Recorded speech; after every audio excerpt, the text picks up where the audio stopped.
Buenos dias from BA. This is a Correo Argentina update from the 26th of June 2025. A quick summary of what's going down in Argentina. Let's start with an update on the conflict between Iran and Israel and how it's affecting Argentina. After US strikes hit Iran's nuclear sites, Argentina raised its national threat level to medium and put its embassies in the Middle East on high alert. President Milei has publicly backed the US response, reposting messages of support and echoing Argentina's past grievances over Iranian-linked terror attacks. This marks a sharp shift from Argentina's traditional stance on nuclear non-proliferation. Things seem to have cooled down now, with Iran's president announcing the end of what he called a 12-day war. However, Rafael Grossi, an Argentine diplomat and the head of the UN's nuclear watchdog, might still be under threat. On Saturday the 21st, Ali Larijani, a senior advisor to Iran's supreme leader, warned they would deal with Grossi after the war, reflecting Tehran's anger over recent reports from the International Atomic Energy Agency, or IAEA, on Iran's nuclear activity. Those reports revealed stockpiles of enriched uranium that could be weaponized if further refined, fueling international concern. Iran accuses the IAEA of siding with Israel and undermining its sovereignty, while Grossi maintains the agency's findings are technical, not political. Now, while tensions may have eased on the ground, the ripple effects of the conflict are still hitting home, literally. The Argentine government has begun bringing home around 500 citizens who got stuck in Israel after air traffic shut down. The first Argentines left Tel Aviv earlier this week, connecting through Rome before flying back to Buenos Aires with Aerolíneas Argentinas.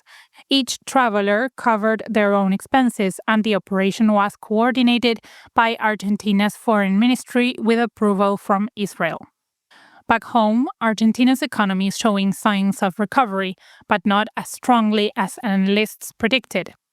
The economy expanded just 0.8% in the first quarter of 2025, falling short of forecasts due to a surge in imports and weaker exports and government spending.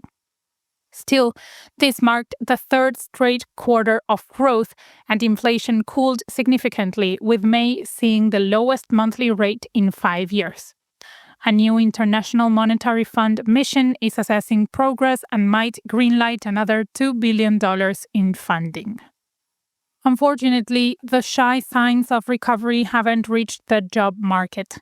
Argentina's unemployment rate jumped to almost 8% in early 2025, the highest in 4 years, adding around 250,000 people to the unemployment rolls in just 3 months. The latest labor statistics paint a worrying picture. Only 44% of working-age Argentines have jobs, and nearly 11% are underemployed, while over a quarter are clocking more than 45 hours a week just to make ends meet. Experts say the labor market has stalled, and with consumption slowing down, things could get worse before they get better. On that note, Globant, a major Argentine software and IT services company, is facing a difficult stretch after its stock dropped over 50%, prompting closures of offices in Ushuaia in the south and Resistencia in the north. Martín Migoya, the CEO, confirmed the company cut about 1,000 jobs worldwide, roughly 3% of its workforce. Globant lowered its 2025 revenue forecast after demand for digital services, especially in the US, weakened, hitting investor confidence. Speaking of investors, COC Global Enterprise, a US-based investment fund, has become the main shareholder of Argentina's low-cost airline Flybondi, aiming to help the company recover from a rocky reputation caused by frequent delays and cancellations. COC Global plans to boost Flybondi's growth by adding new planes and expanding its route network. The fund's owner will take key leadership roles on Flybondi's board, while the previous main shareholder, Cartesian Capital Group, will stay involved as a long-term partner. Mauricio Sana, Flybondi's CEO, sees this new partnership as a chance to improve service and reshape the airline industry in Argentina. Since we are on the topic of flights, the pilots' union warned that Argentina could see widespread flight cancellations during the upcoming winter break, which takes place from the 21st of July to the 1st of August. The reason behind this is that airlines are struggling to comply with a new government rule that changes flight crew rest times and maximum flying hours. The union argues the government tried to copy U.S. regulations but made changes that don't fit Argentina's current planes, which lack special rest seats required to meet the new standards.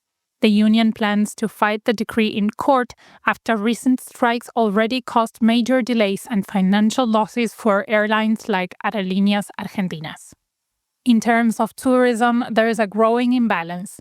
Far more Argentines are spending money abroad than foreigners are bringing in. In May alone, outbound travel by Argentines jumped nearly 46%, while foreign tourism dropped over 14%.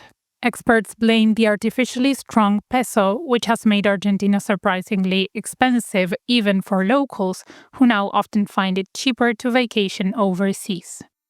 Tension keeps escalating in Argentina as the government also made a controversial move by lifting a 30-year ban on civilians owning semi-automatic rifles and assault-style weapons.